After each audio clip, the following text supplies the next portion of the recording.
en 2 años. Disfruta de este ahorro directamente en tus facturas, porque todo Endesa es formidable. Contrata ya en el 876-0909, en los puntos de venta Endesa o en endesa.com y empieza a ahorrar. Capital Intereconomía les ofrece la noticia sostenible de la semana. Ferrovial desarrolla su propia metodología, Adaptare, para gestionar los riesgos causados por los efectos del cambio climático, sobre todo sus activos. En la compañía, en colaboración con el Instituto de Hidráulica Ambiental de la Universidad de Cantabria, ha desarrollado este sistema que permite identificar y evaluar los riesgos de los eventos climatológicos severos sobre cada tipo de infraestructura. De esta forma es capaz de prevenir los efectos negativos que las nevadas, inundaciones, tormentas o sequías pueden tener sobre sus proyectos en las fases de construcción, mantenimiento y operación.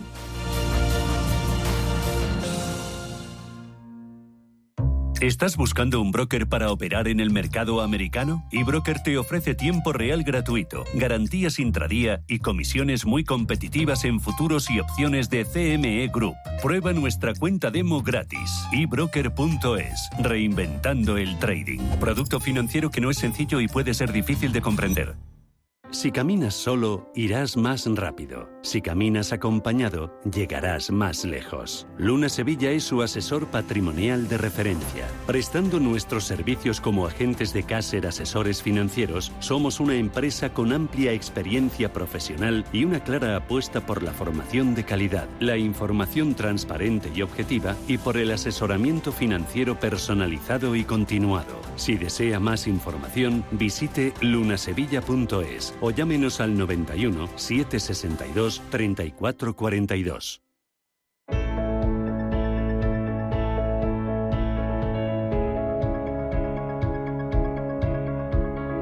Foro Directivos en Capital Intereconomía, un espacio en colaboración con la Asociación Española de Directivos. Pues aquí seguimos, buenos días. Cuando son las 11:08 de la mañana abrimos este foro directivo en el que hoy, esta mañana, nos vamos a retrotraer un poquito más en el tiempo, hacia un mes aproximadamente, para analizar pues un informe que se presentaba durante la celebración del Foro Económico de Davos. Allí se lanzaba la 19ª edición del Informe Global de Riesgos, en el que se anticipaban los riesgos más significativos a los que nos enfrentaremos en los próximos 2 y 10 años. A corto plazo, el documento destaca cómo la desinformación es uno de los mayores riesgos y también esos fenómenos meteorológicos adversos, mientras que, por ejemplo, el clima extremo y también los cambios críticos en los sistemas de la Tierra son las mayores preocupaciones a largo plazo. Es una preocupación que está en el ámbito global y al que hay que saber cómo enfrentarse. Y aquí la responsabilidad es de todos, es absoluta y se debe colocar al futuro en la agenda del presente. ¿Cómo lo hacemos? ¿Cómo colocamos el futuro o el futuro en la agenda del presente para adelantarnos precisamente a esos riesgos? Bueno, pues vamos a hablar de todo ello con Marcos Urartes, presidente de Faros, consultor estratégico, coach y también conferenciante, y además de representante del español en el grupo de vulnerabilidades de la economía global, prospectiva y gestión de riesgos ante futuros impactos disruptivos. Marcos, bienvenido, buenos días. Hola, muy buenos días. ¿Qué tal? ¿Cómo estamos? De volver a estar aquí con vosotros. Igualmente, porque no es la primera vez, hemos hablado en otro momento, ¿no? Lo hicimos hace un año. No sé, Marcos, ¿cómo ha cambiado todo esto? Hablábamos de ese informe, ahora hablamos de todo lo que se presentó, ¿no? De esas conclusiones y de los aprendizajes. Pero esta pregunta o este mensaje de colocar el futuro en la agenda del presente es lo que tenemos que tener en cuenta, ¿no? Para adaptarnos, adelantarnos también a los riesgos que puedan llegar en el futuro. Sí, es decir, absolutamente de acuerdo. Yo creo que en general en la vida la clave es la anticipación. Cuando a veces hemos dicho eso de colocar el futuro en la agenda del presente, un poco la reflexión sería que si yo no pienso en qué futuro más inmediato voy a vivir, todas mis decisiones van a estar basadas en mi experiencia, que sería el pasado y el presente. Simplemente pensando en el futuro, ya estamos transformando el presente, porque en nuestros procesos de decisión, en nuestros procesos de reflexión, estamos incorporando la variable del futuro. Luego, realmente, es decir, yo creo que la clave es eso, de que cuando nosotros estamos en nuestra empresa, en nuestra organización, reflexionando, tengamos en cuenta a cuáles van a ser los nuevos retos, los nuevos desafíos a los que nos vamos a enfrentar. Uh-huh. Porque claro, no hay que preguntarse de cómo puede impactar lo que ocurre ahora en el futuro, sino que tenemos que adelantarnos precisamente al futuro, ¿no? Y el informe, en esa 19ª edición del que hablamos, Global de los Riesgos, habla de dos cosas importantes. Habla de la desinformación como uno de los mayores riesgos y también se cuela los fenómenos meteorológicos adversos, ese clima extremos al que hay que hacer frente, ¿no? O hay que hacer frente en este momento, ¿no? Para adelantarnos precisamente al futuro, a lo que pueda venir. Sí, es muy curioso porque un poco yo hago una cierta analogía, recurriendo un poco al sarcasmo, que digo que el foro de Davos es la Disneylandia de los ricos y de los poderosos. Uh-huh. Disneylandia. Y uno de los objetivos es crear un estado de opinión. Luego realmente nos da bastantes pistas de lo que el próximo año, en este año que estamos, cuáles van a ser las grandes líneas de los diferentes medios de comunicación y las diferentes tendencias. Uh-huh. En el foro de Davos de 2023, de los 10 principales riesgos, 6 tenían que ver con los temas de medio ambiente y cambio climático, y en este foro de Davos de 2024, a 2 años, únicamente aparecen 2 vinculados al medio ambiente y cambio climático, como si el tema se hubiera solucionado. Uh-huh. Y tal como comentabas, el tema número 1 es toda la lucha contra la desinformación, ¿no? Uh-huh. Entonces, hablando de eso de la anticipación, yo a veces pongo un ejemplo, y es la película Regreso al futuro. Uh-huh. Si yo tuviese la posibilidad hoy de ir al 2034 y ver cómo va a ser el mundo y pudiera regresar a hoy, ¿verdad que cambiaríamos cosas en nuestra organización? ¿Verdad que tomaríamos decisiones totalmente distintas? Pues eso, en el fondo, es la perspectiva estratégica, que es lo que nos permite esa anticipación, y también no solo es la capacidad de anticiparnos, sino si somos capaces de influir en el futuro. Uh-huh. Qué importante, ¿eh? Si pudiéramos visualizar el futuro y transportarnos, como bien decías, ¿no? Como hacían en esa película. Pero lo importante es también situarnos, ¿no? En lo que ha ocurrido. Decía yo, hace aproximadamente un mes se ofrecía en ese foro económico de Davos este informe. Se ha hablado de muchísimas cosas, este foro ha dado mucho de sí, pero ¿cuáles han sido esas principales ideas que se han debatido y cómo pueden también, sobre todo, afectar a la economía? En este foro se han tratado pues diferentes temas, tal como comentabas, el tema estrella ha sido la desinformación, también los temas relacionados con el cambio climático. Se ha dado muchísima importancia a la ciberseguridad, y también se ha dedicado muchísimo espacio a la inteligencia artificial. Entonces, yo he intentado actualizar los jinetes del apocalipsis. Inicialmente hablo de 5, pero que al final son 6. Uh-huh. Y los 5 jinetes del apocalipsis que yo hablo serían las guerras, las pandemias, los desastres naturales, la demografía y el cambio climático. Con esto lo que quiero decir que a lo largo de la historia del planeta, los 5 temas que de verdad han cambiado el planeta, que han acabado con civilizaciones y que han transformado la economía para siempre, son estos 5 temas. Y hoy, en mayor o menor medida, los tenemos encima de la mesa. He añadido un 6º jinete, que sería la inteligencia artificial. Uh-huh. Entonces, realmente, en Davos se ha hablado de forma más o menos intensa sobre estos 6 temas, uh-huh, teniendo en cuenta que las guerras y las pandemias, los impactos que tienen son inmediatos, pero que nos recuperamos. En cambio, la demografía y el cambio climático, el impacto es mucho más lento, pero es inexorable. Luego, en Davos, realmente han sido estos 6 temas sobre lo que se ha debatido en bastante profundidad. Uh-huh. Si conocemos esto, Marcos, claro, estamos en un foro directivo y lo importante es saber, como decíamos, prepararse o cómo se preparan las empresas para los nuevos escenarios. ¿Cómo deben prepararse las empresas teniendo, no sé si decirte, esa bola de cristal delante, para enfrentarse, ¿no?, a estos nuevos escenarios que ha presentado Davos este año? Vamos a ver, si yo tuviese que dar ahora diferentes pautas o diferentes, la palabra no sería recomendaciones, yo creo que una que yo estoy proponiendo ya hace tiempo es que hay que cambiar la mirada estratégica y pasar de la proyectiva a la prospectiva estratégica. Para mí sería algo absolutamente imprescindible. Yo también creo que hay que incorporar la geopolítica en los diferentes consejos, tanto consejos de administración o consejos asesores, etcétera. Y todo el tema de lo que sería la inteligencia artificial, también yo creo que es imprescindible incorporarlo en este tipo de consejos, asesores, de administración, etcétera. Y yo creo que la clave, si tuviese que quedarme con una clave, va a ser que lo que va a marcar la diferencia a los mercados van a ser las empresas que sean capaces de convertir la gestión de la incertidumbre en su ventaja competitiva. Yo creo que para mí la clave va a ser esta. ¿Cómo podemos convertir esta incertidumbre, lo que Davos ha hablado de la permacrisis, cómo esta incertidumbre lo podemos convertir en nuestra ventaja competitiva? Y esto también va a ser un desafío tremendo para los directivos de las compañías. Claro, ¿cómo puede afectar, Marcos, a los directivos esta situación? Y claro, porque el futuro ahora debe de ser, te iba a decir, nuestro punto de partida. Sí. Fíjate que lo acabas de decir. Existen como dos formas de enfrentarse a un proceso de reflexión estratégica, ¿no? La clásica, que sería a partir del pasado y del presente, hacer un diagnóstico y proyectar el presente al futuro. A esto se le llama la proyectiva estratégica, que repito que es partir del presente y del pasado, y para hacer una proyección. Y después, la otra forma de enfrentarnos a un proceso de reflexión estratégica es pensar cómo será el futuro, y una vez que yo he pensado en cómo será el futuro, voy a trazar el camino de mi presente al futuro. Esto sería la perspectiva estratégica. Y esto, tú en tu presentación lo has dicho, esto realmente, el futuro debería formar parte de nuestra agenda del presente. Y realmente, porque una frase que me parece que es de Woody Allen, que dijo, a mí me importa el futuro, es porque es donde voy a vivir el resto de mi vida.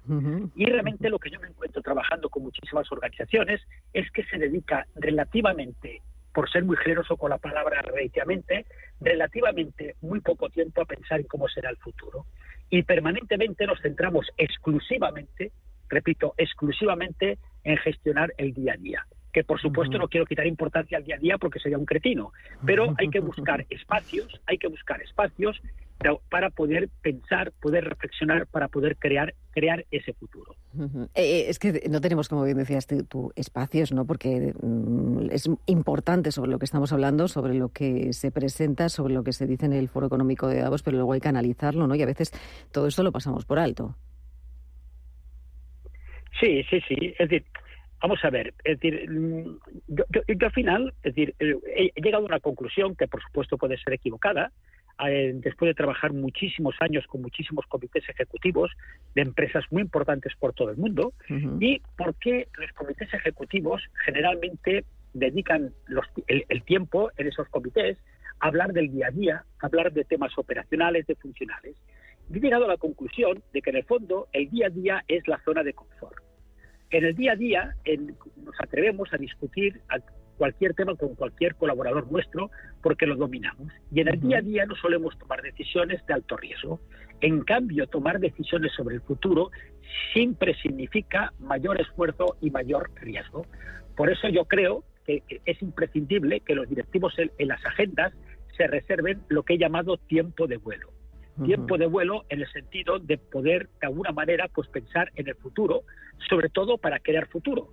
Porque si yo preguntara, oye, al máximo ejecutivo de una empresa, ¿se le paga por gestionar el día a día? Pues por supuesto que no. Y repito que no quiero quitar importancia al día a día. Al máximo ejecutivo de una compañía, se le paga para crear valor para esa compañía. Entonces, realmente, para crear valor, pues lo que tenemos que hacer es crear ese futuro donde nosotros podamos ser relevantes. Bueno, pues me quedo con esos mensajes, Marcos. No seamos conformistas, y a veces que nos ocurre todo esto por estar, en la zona de confort, en nuestra zona de confort. Seamos también más arriesgados, gestionemos la incertidumbre, tengamos también, como tú decías, que me ha gustado mucho esa definición, tiempo de vuelo. Qué importante es tenerlo. Pero aquí lo que no nos queda es más tiempo. Analizaremos en otro momento estas y otras cuestiones.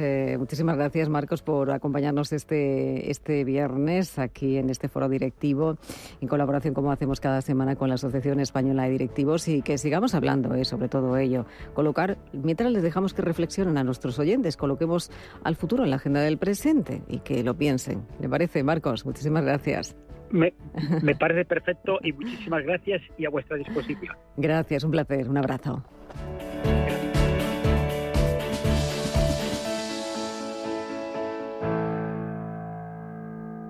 WeCity es la plataforma de inversión inmobiliaria mejor valorada de Europa. Con WeCity, nuestros inversores ya han obtenido rentabilidades netas anuales superiores al 15% en plazos de entre 6 y 18 meses. ¿A qué esperas para rentabilizar tus ahorros? Llama al 628 53 40 63 o entra en wecity.io. Tan, tan, tan, tan, tan. La cuenta online del Santander es tan fácil de abrir que lo puedes hacer desde donde quieras. Santander en digital es Santander. Santander, por ti, los primeros. Consulta condiciones en bancosantander.es. ¿Eres amante de la caza o de la pesca? ¿Quieres las últimas novedades en ópticas y visión térmica? ¿Necesitas lo último en ropa técnica? ¿Todo lo nuevo en armas y municiones o estás preparando un viaje de caza a ese destino soñado? Todo esto y mucho más lo encontrarás en Cinegética 2024, del 14 al 17 de marzo en el pabellón 14 de IFEMA en Madrid. Cinegética 2024, una feria de armas tomar.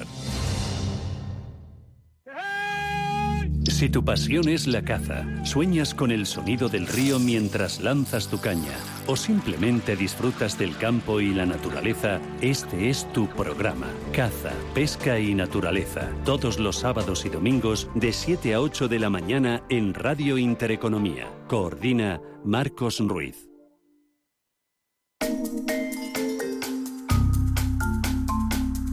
Hay muchos conceptos que manejan los que precisamente manejan la economía mundial y que nosotros desconocemos, que son vitales para controlar los movimientos de los mercados. Es el caso de las siglas QE, Quantitative Easing, o lo que es lo mismo en español, la flexibilidad cuantitativa de los bancos. Es una estrategia de política monetaria utilizada por los bancos centrales como la Reserva Federal. Es un programa de estímulo cuyo elemento principal es la compra de deuda pública a modo de inversión por parte de un banco central, o con el famoso QE, los bancos centrales pretenden reducir las tasas de interés y aumentar la oferta de dinero. El objetivo, a fin de cuentas, es estimular la actividad económica durante una crisis financiera y mantener el flujo del crédito. Cuando los grandes bancos centrales deciden usar esta estrategia, realizan compras a gran escala de activos financieros, logrando reducir el coste de los préstamos y estimular el crecimiento económico. En Estados Unidos, los sucesivos programas del QE han alcanzado varios billones de dólares y han convertido a la Fed en el principal inversor comprador de bonos del Tesoro de los Estados Unidos. La flexibilización cuantitativa se utilizó por primera vez por el Banco de Japón para combatir la deflación doméstica en la década de los 2000. Por su parte, Estados Unidos, Reino Unido y la zona euro se han valido de la QE durante la crisis financiera de 2007 hasta la fecha, ya que el programa es adecuado para las economías donde la tasa de interés bancaria, la tasa de descuento y la tasa de interés interbancaria están cerca del cero. Hay que tener en cuenta los riesgos de la flexibilización cuantitativa. Podría provocar un aumento de la inflación si se sobreestima la cantidad de alivio necesario y el dinero creado por la compra de activos líquidos. Un concepto, el de flexibilizar cuantitativamente la economía, que hace bombear la economía.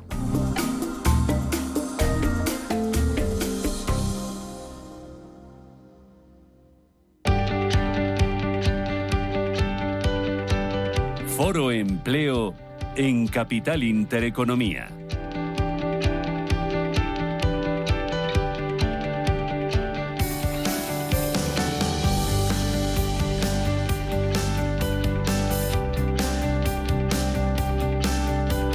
Las 11:25 de la mañana. Vamos a hablar de empleo para cerrar la semana de Capital Intereconomía.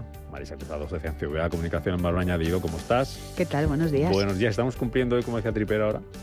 No sé si metimos un en serio. La paridad absoluta y total. Aquí, conocidos en la mesa. Ah, sí, muy bien, como debe ser. Ayer celebramos el Día de la Igualdad Salarial. Decían con tertulio que dentro de poco, por suerte, las cuotas beneficiarán a los hombres. Porque vais a ser más mujeres por ahí mandando en puestos. Qué optimista. Directivos. Oye, ojalá. ¿Cómo estás, Marisa? Bien. En mi cuota estoy bien. Tu cuota personal, entonces, feliz. Celia Ferrero, vicepresidenta ejecutiva de ATA, buenos días.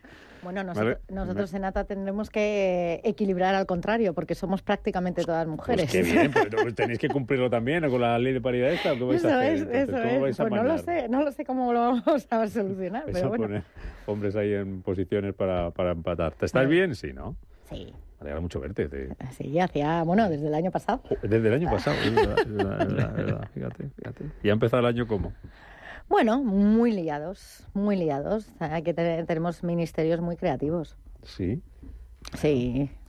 Aquí vamos siempre a golpe de sorpresa. De imaginario, que se dice, De ¿no? imaginario. Que digo que en el momento que lleguemos al Estatuto del siglo XXI ya no habrá nada que reformar. Bueno, lo veremos. José María Triper, ¿cómo estás? Columnista del Economista, buenos días. Bueno, pues también cumpliendo con mi cuota. Y bueno, pues bien, mejor que Coldo. Con libro recién presentado, Tiempos de Tormenta. Sí. Felicidades, enhorabuena. Muchas gracias. ¿Cómo es esto de tener un niño ya a cierta edad? Porque esto es como parir un hijo. Vamos. Bueno, pero yo en mi caso, y no puedo presumir, pero ya tengo pues, bastante familia numerosa, ¿no? Sí, es familia numerosa. Este sería creo que el 12. 12 libros, Triper. Sí, son 8 poemarios y luego otro de otro estilo, algunos de economía. Sí. ¿Y este de qué va? A ver, Tiempos de Tormenta.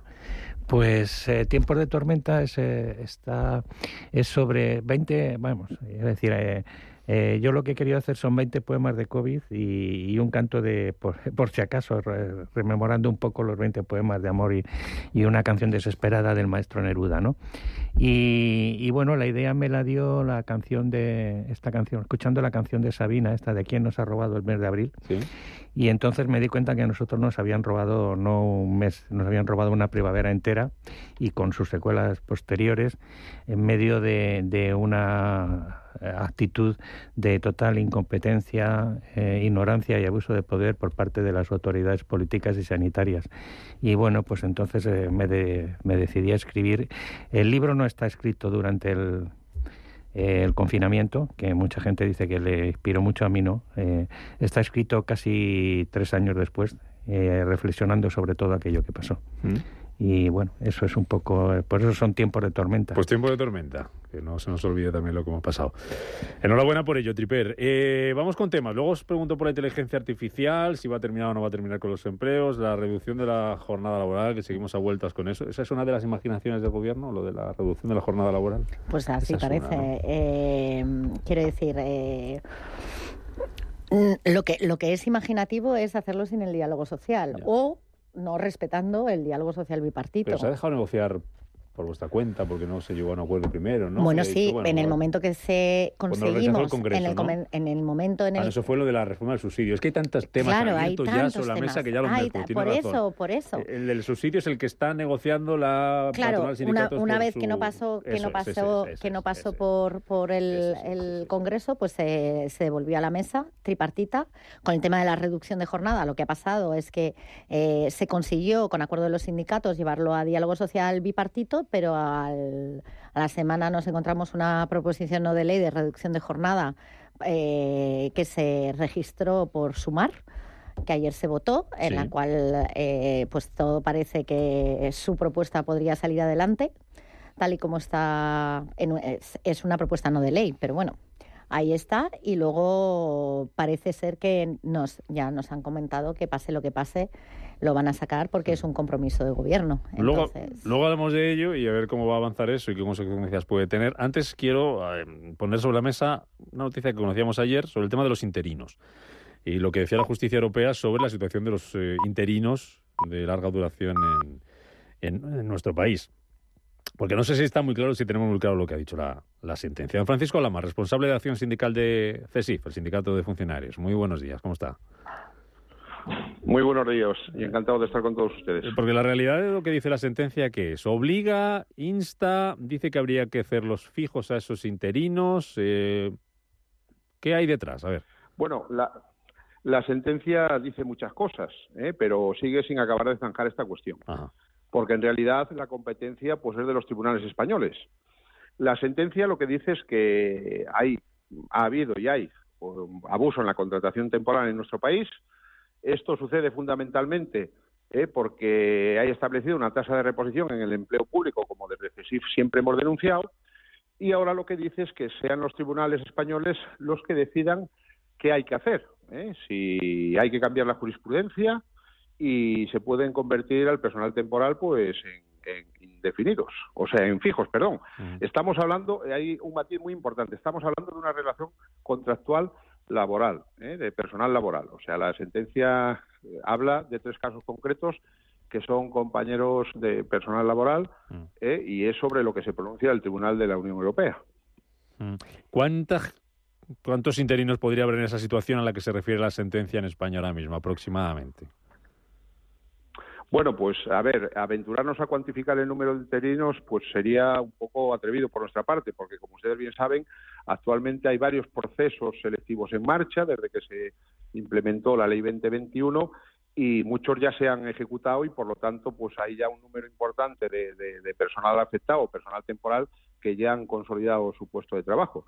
No obstante, bueno, la tasa de temporalidad sigue estando alta y nosotros lo que deseamos, esperamos y estaremos vigilantes es que las administraciones a 31 de diciembre del 2024, como obliga la Ley 2021, tengan ejecutadas todas esas ofertas de empleo público y la tasa de temporalidad esté por debajo del 8%. Ahora bien, una vez dicho esto, lo que es fundamental y primordial es que se suprima la tasa de reposición en el empleo público, porque los servicios hay que seguir prestándolos y si las administraciones no pueden convocar ofertas de empleo público para dotar esos servicios con el personal adecuado, tienen que recurrir a la contratación temporal y volveremos pues a vernos en una situación como la que actualmente estamos viviendo. Claro. ¿Esta sentencia ustedes creen que va a cambiar algo entonces o no? Bueno, pues eso fundamentalmente va a depender del Tribunal Supremo, porque al final el Tribunal Supremo es el máximo órgano judicial que es el que fija la jurisprudencia sobre esta cuestión. Desde luego, bueno, vamos a estar atentos al pronunciamiento del Tribunal Superior de Justicia sobre estos 3 casos que se producirá en breve. Pero, como le digo, bueno, pues el Tribunal de Justicia de la Unión Europea lo que hace es una interpretación sobre el derecho en materia de empleo en nuestro país y lo que viene a decir es que contraviene pues la directiva europea de la contratación temporal. Lo que sí hace, don Francisco, esta sentencia es poner en el foco, si cabe una vez más, la situación de los interinos en España, ¿no? Porque esto no es el primer caso que se lleva a los tribunales, hay miles, imagino. Y hemos conocido casos de gente que encadena un contrato, otro contrato, y así durante años y años y años, ¿no? Desde luego. Y fundamentalmente lo que pone de relieve es que las administraciones no cumplen con su obligación. Lo primero es que no hacen las ofertas de empleo público, porque en estos casos que nos ocupan estamos hablando que 2 personas estaban ocupando una plaza de los años 90 y no se habían sacado oferta de empleo público esas plazas. Estamos hablando de empleo estructural, o sea, de plazas estructurales que son necesarias para prestar esos servicios adecuados. Luego hay casuísticas por el excesivo trabajo, por situaciones excepcionales que sí que requieren de esa contratación temporal, pero por un periodo determinado, que eso ya ha quedado fijado en la actual normativa. Ahora también es cierto que esta no será la última sentencia que conozcamos en las próximas fechas sobre este tipo de asuntos. Y lo que esperamos es que, pues, fundamentalmente que los procesos selectivos que están en marcha derivados de la Ley 2021, que esto no le va a afectar, se desarrollen con total normalidad y se ejecuten en los plazos. Y lo que sí vamos a pedir, desde luego, es que aquellas administraciones que incumplan sufran una sanción ejemplar. Le pido la palabra a Marisa Cruzado, Francisco, para preguntarle. Buenos días, Francisco. Yo tengo una curiosidad, una consulta, a ver si me puedes aclarar. Porque entiendo que, claro, el empleo público está en todos los sectores, con lo cual la casuística será muy variada, pero ¿se baraja en algún punto que a estas personas que están con contratos temporales se les aplique el contrato fijo discontinuo? Porque entrarían en normativa laboral. Bueno, y no serían incorporados a plazas públicas, no habría esa obligatoriedad de sacar la plaza pública. ¿Eso sería posible en el ámbito del empleo público? A ver, claro, el empleo público en nuestro país está regulado tanto en el Estatuto de los Trabajadores como en el Estatuto Básico del Empleado Público, que también es una norma de carácter supletorio al personal laboral. Nosotros entendemos que la regulación del acceso al empleo público en nuestro país está bien regulado. Y lo que ocurre es que aquí se han venido incumpliendo los plazos que ya establecía el propio Estatuto Básico del Empleado Público. Porque cuando hay una plaza vacante que no está cubierta por una persona titular, pues esa plaza debe de sacarse ese año a la oferta de empleo público. Y el propio estatuto establecía que en el plazo máximo de 3 años había que ejecutar las ofertas de empleo público. Aquí el problema, como le digo, ha venido fundamentalmente por la tasa de reposición. Tengan ustedes en cuenta que no hace muchos años en este país, cada 10 funcionarios o empleados públicos que se jubilaban, se cubrían en algunas ocasiones 0, y posteriormente 2, y posteriormente 5, y actualmente estamos hablando de que se cubre el 100%. Pero claro, las necesidades para prestar un servicio de calidad pues exigen cada vez de mayores recursos humanos, y habrá servicios que tengamos que convocar ofertas de empleo público que superen el número de personas que se han jubilado. Y ese es el verdadero problema que tenemos en este país. No sé si tenía... José María, ¿quieres algo? No, yo tendría una duda, porque creo que la sentencia también considera inadecuados los concursos de méritos para acceder para consolidar la plaza fija. Entonces, ¿cómo se podría, qué otro método habría, ¿no? Y luego, además, si esto se produce la regularización, si los afectados tendrían derecho a indemnizaciones. Bueno, a ver, yo me va a permitir que discrepe en esa valoración que usted me hace inicial, porque la sentencia lo que considera es que estos procesos selectivos no pueden ser no se puede identificar como una medida disuasoria. O sea, quiero decir que los procesos selectivos, bueno, pues derivan de la Ley 2021 y lógicamente, bueno, pues seguirán su curso, y lo que dice el Tribunal de la Unión Europea o viene a decir que esos procesos selectivos no se pueden considerar como esa medida excepcional cuando hay una contratación abusiva en la temporalidad. Y por otra parte, en lo que usted se refiere a la indemnización, nosotros siempre denunciamos que la indemnización era insuficiente y que los tribunales tendrían que fijar la indemnización que ellos estimasen oportuna, porque como usted bien sabe, en derecho laboral pues hay una cantidad de días a efectos indemnizatorios, y en la Ley 2021 se plasmó los 20 días con un máximo de un año, que nosotros consideramos insuficiente, y el propio tribunal lo rectifica en este fallo. Celia, no sé si algo que añadir. Sí, no, yo simplemente, ¿se debe solo el hecho de que no se saquen esas plazas a concursos, se debe solo al tema de la tasa de reposición, o existe temor por parte de las administraciones a engordar sus plantillas? Bueno, recientemente, como ustedes bien saben, pues se ha actualizado los datos de la función pública, el dato de registro de empleados públicos, y han aflorado un número importante de empleados públicos que no estaban identificados en esa estadística. Disculpe, ¿cuál era la pregunta? No, si cree que además del tema de la tasa de reposición, que yo creo que evidentemente ahí está uno de los grandes problemas, si existe temor a engordar desde el punto de vista estadístico las plantillas de las administraciones públicas.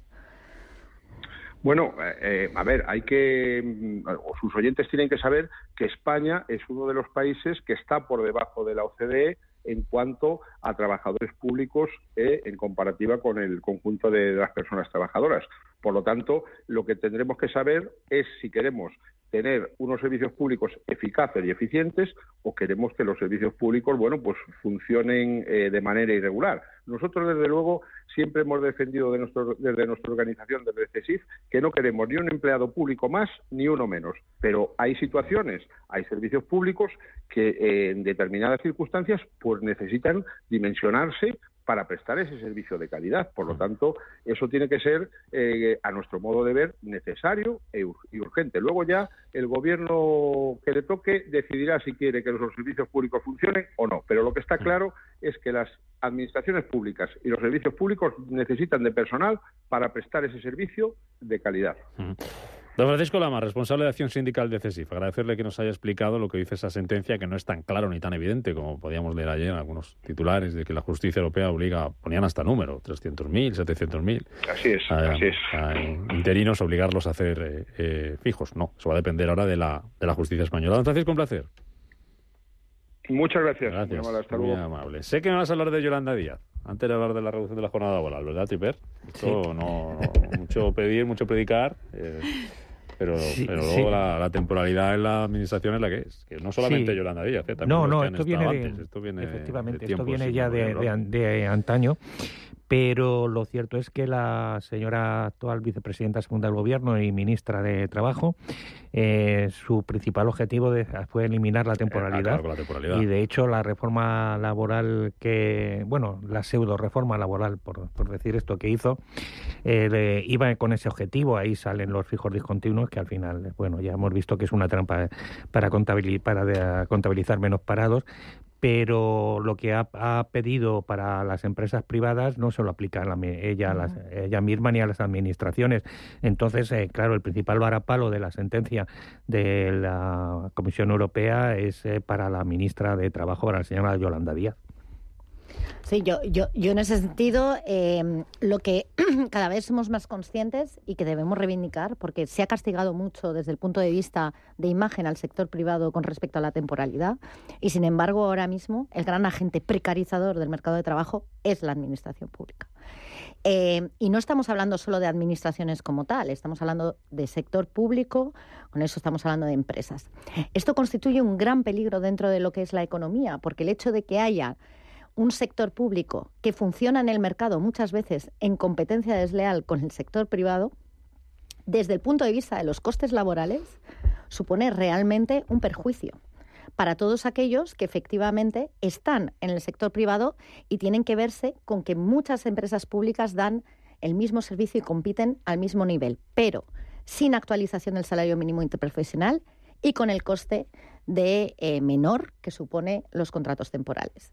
Y yo creo que esto, no sé si por esta sentencia o por muchas cosas, ya lo estamos poniendo desde la COE, desde Cepime y IATA en la mesa continuamente, y es algo que tiene que hacerse, y sobre todo que no vuelvan a darnos lecciones al sector privado de cómo debemos de hacer las cosas. Bueno, y sobre todo sin exigencias de rentabilidad, porque cuando son empresas públicas van con presupuestos, es decir, de productividad, etcétera, tampoco. A mí lo que me preocupa de la función pública, fijaros, más allá del número de funcionarios, tienen que ser fijos o discontinuos, o sea, lo que sea, ¿no? Más allá de eso, es que no hay un plan de verdad de recursos humanos de función pública a nivel gobierno. Es decir, cómo hay que acometer la reforma del funcionariado tal cual lo conocemos por diversas cuestiones. Primero, por el impacto de las jubilaciones de los baby boomers, que estarán ya y que por tanto les van a afectar también a ellos. Pero voy más allá. El planteamiento de la digitalización y la transformación que se está haciendo tecnológica en la función pública, hasta donde yo sé, las oposiciones no siguen sin contemplar las habilidades digitales de los funcionarios que se incorporan nuevos. Con lo cual, ese gap de conocimiento de las personas que se incorporan a la función pública y que en los próximos 5 años van a tener que estar utilizando tecnología, es un problema que vamos a tener personal fijo, funcionario, que no se puede prescindir de él y no va a estar preparado para dar calidad en el servicio. O sea, hay un montón de cosas de fondo que van más allá del número de funcionarios, si son muchos o si son pocos, sino qué se está haciendo desde la Administración para tener un cuerpo cualificado de funcionarios que de verdad den el servicio público que tenemos que tener, porque en todo esto, el deterioro del servicio público, yo creo que nadie de esta mesa pone en duda de que está cayendo, o sea, a marchas forzadas. Yo quería decir... El nombre del ministerio es muy claro: transformación digital y función pública. Por supuesto. No, yo quería decir que no estamos hablando de un colectivo pequeño, que según con los datos oficiales son más de 900.000 trabajadores los que están en esta situación. Sí, había algún titular ayer que decía que obligaba a esos 900.000 a pero es fijos. que algunos de ellos se jubilan con más de 20 años sin haber conseguido la plaza fija. Claro. Sí. O sea que esto es un problema serio, ¿no? Que incluso dentro del contrato temporal en el sector privado sería fraudulento. Acordaros de los encadenamientos de contratos. Por supuesto. Está totalmente limitado. Pero no solo eso, o sea, hay que ver en el sector sanitario las bolsas de empleo que existen, en el cual hay personas que tienen contrato por día, o sea, llegan a acumular 365 contratos al año. Con el coste administrativo, que requiere. Entonces, quiero decir, ahí tiene que haber otro planteamiento. Hay que, evidentemente, coger el toro por los cuernos y empezar realmente a modificar eso.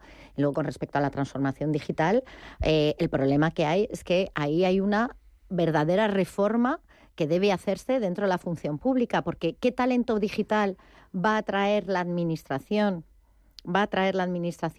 Si luego se tienen que tirar prácticamente un año hasta que consigan, o más años para conseguir la plaza, con unos salarios que, la verdad, en muchas ocasiones para ese talento no son rentables, porque en el sector privado lo son mucho más, independientemente de la seguridad. Pero un talento digital no está buscando especialmente la seguridad, porque está muy demandado fuera, en el sector privado.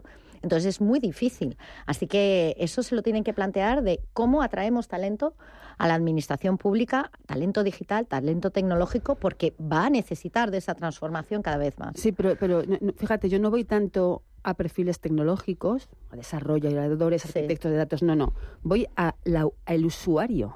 Es decir, para tú utilizar tecnología, para tú utilizar herramientas de análisis de datos, de predicción de información, para tus cálculos estadísticos, para lo que tengas que hacer, para cruzar datos de empleo, cruzar datos de salud, lo que tú quieras, necesitas tener unas habilidades, unos conocimientos a nivel usuario, me estoy refiriendo.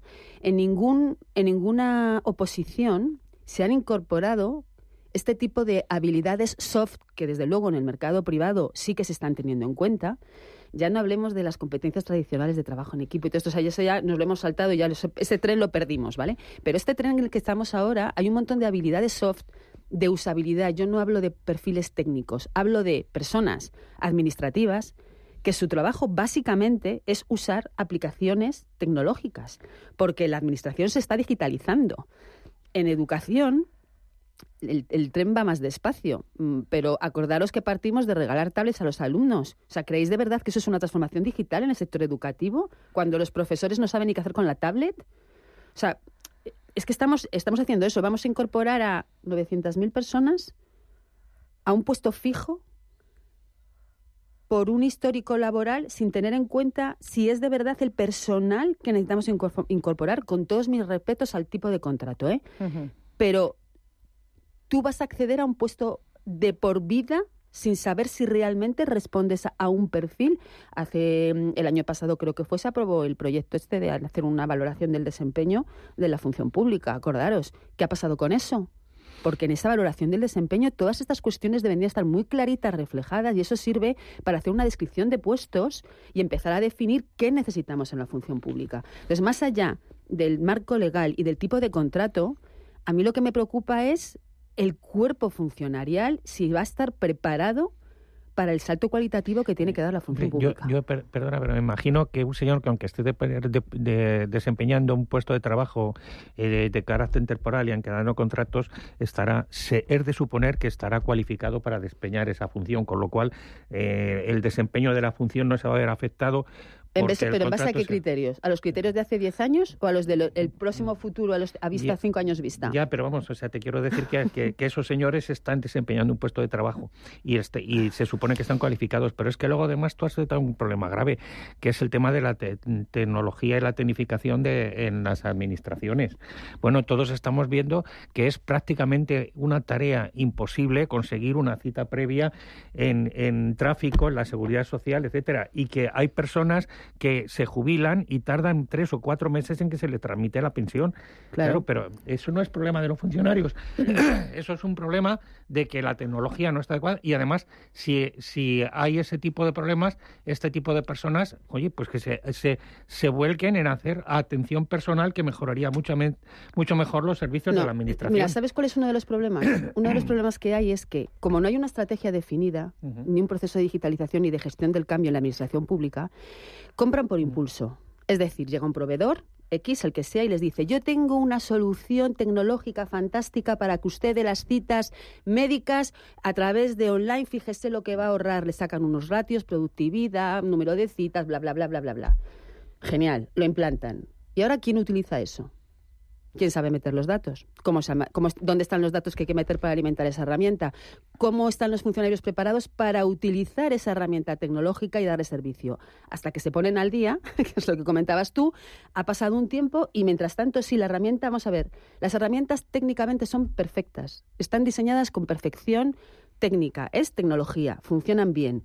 Lo único que hay que hacer es utilizarlas. Y ahí es donde voy. Esas habilidades que yo estoy comentando son esas, porque no cabe duda de que los servicios públicos, como en la empresa privada, se van a tecnificar. De eso, o sea, si alguien pone una duda sobre eso, es que no está en el mundo. O sea, eso está ahí. Y vamos a tener que lidiar como usuarios con chatbots y con atención telefónica y con atención online, etcétera. Eso, desde luego, no cabe la menor duda. Otra cosa es si los que están detrás, los que tienen que dar soporte a ese servicio, están preparados. Y, sinceramente, gente que lleva 35 años trabajando en la administración, y no les responsabilizo a ellos, responsabilizo a la función pública, a la administración, que no se ha preocupado de darles la formación que necesitan.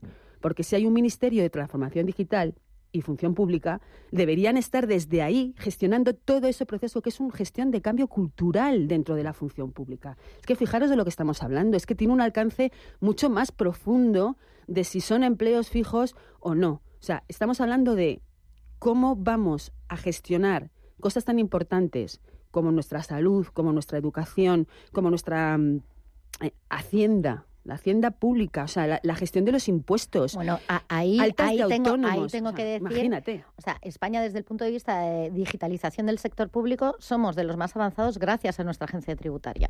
Por supuesto. Decir, pero ahí lo han entendamos, hecho, entendamos por qué. Entendamos por qué. Luego se puede hacer bien. Por supuesto que se puede hacer. Si pones el foco, claro, se puede hacer bien. No, yo estoy de acuerdo en todo lo que dices, de Marisa, pero hay una cuestión muy clara.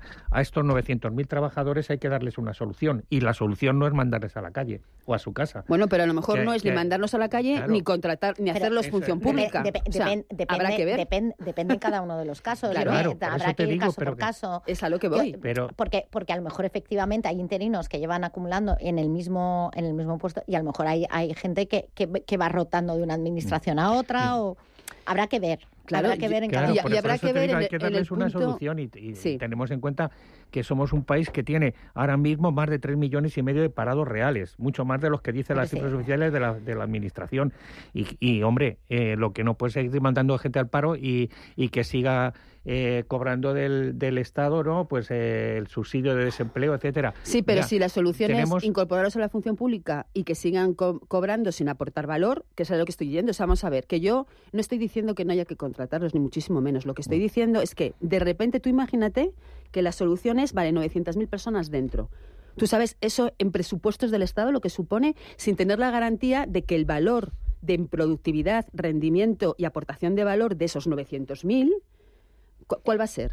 Y luego hay que mirar en los niveles funcionariales. Quiero decir, uno de los grandes problemas que tiene ahora mismo la función pública es que se ha invertido también la pirámide desde el punto de vista de, primero, digamos que los altos funcionarios prácticamente se quedan vacías las convocatorias. Sin embargo, en la parte más baja del funcionariado, o sea, hay demasiada demanda con respecto a la oferta que hace la administración. Por eso yo creo que ahí, o sea, hay que buscar pues promoción interna, formación, etcétera, para que no sea tampoco una cosa de que todo el mundo se quede en la franja simplemente por un tema de ser administrativo en un ayuntamiento o en un servicio público, lo que sea. Requiere una estrategia. Requiere una estrategia primero para cambiar eso, y luego el envejecimiento que se está dando, que ya que es generalizado, no solo afecta al sector público, pero en casi todos los sectores. No, yo decía que por eso le preguntaba yo al representante del CESIF, le preguntaba yo que si los concursos de mérito no son válidos para consolidar el puesto de trabajo, pues qué otros métodos tiene que haber, porque lógicamente el concurso de méritos se supone que sí considera la validez o no validez del trabajador para desempeñar la función en la que se ejercita o que está ejercitando, ¿no? Me imagino, por eso yo le pedía yo que otro tipo de... Bueno, en Francia dieron ciertas soluciones hace ya muchos años, y es que en Francia por salirse del sector público e ir al sector privado con retorno, con retorno. Lo que pasa es que les aumentaban de nivel porque se acreditaba una formación dentro del sector privado que podía ser válida para elevar el nivel dentro del... Y también daba pie a que efectivamente pues esas plazas quedasen liberadas durante un tiempo y pudiese haber más rotación, vamos a decirlo, dentro. Es decir, que había estabilidad en la plaza, pero también había rotación voluntaria hacia el sector privado, lo cual me parece algo muy beneficioso porque siempre pienso que los funcionarios deberían tener una visión del sector privado para gestionar el sector público. Claro, pero fijaros que, por ejemplo, esto es un caso, ¿vale? Para ir del ejemplo a lo generalista. Pero después de la pandemia hubo una oposición para cubrir puestos en el sector educativo, ¿vale? Yo conocía gente que se presentaba porque estaban interinos y estaban en esto. Bueno, yo era para formación profesional en el ámbito de artes gráficas. Bueno, entendéis que las artes gráficas lo que ha evolucionado. Bueno, pues el examen, o sea, el itinerario que tuvieron que estudiarse de las artes gráficas era el de la imprenta del siglo XX. O sea, yo a gente que se presenta decía, pero ¿y eso para qué os sirve? Y dice, para aprobar la oposición. O sea, el conocimiento que me tengo que estudiar, un montón de tochos, es para aprobar una oposición que sé que luego no me va a servir para los alumnos, porque este contenido está obsoleto. Entonces, si eso lo trasladamos a la valoración del desempeño, los méritos, o sea, los méritos. ¿Qué son los méritos en la administración pública? Es que hay que hacer un cambio, una transformación tan profunda que, repito, no es porque esté en contra de que se les haga funcionarios, no es eso, pero es que si lo seguimos haciendo así las cosas nos vamos a sobrecargar y va a ser un desastre. Sí, quería simplemente decirle a nos hemos enganchado aquí que no solamente todos los funcionarios deberían tener conocimiento del sector privado, sino principalmente los políticos y los responsables de administraciones. Había más temas, pero ya hablaremos de la jornada laboral y de la inteligencia artificial. Celia Ferrero, Marisa Cruzado, José María Triper, gracias a los tres por acompañarnos. Buen fin de semana a todos. Abrigaros, que me habéis dicho que hace frío. Nos vamos en 3 minutos a las 12. Noticias y después Rafa Jiménez con la media sesión. Buen fin de semana. Hasta el lunes.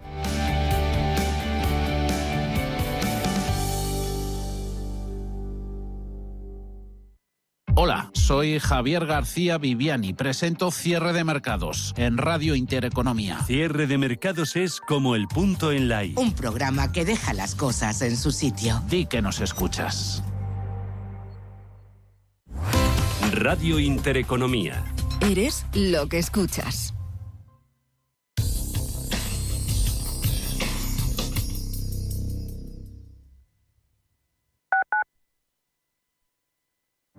Demo Broker Global, la plataforma a tiempo real de Banco Big que te permite invertir con 100.000 euros ficticios para que practiques sin compromiso. Entra en bancobig.es y aprende a invertir como un verdadero broker. Banco Big, nos mueven tus valores.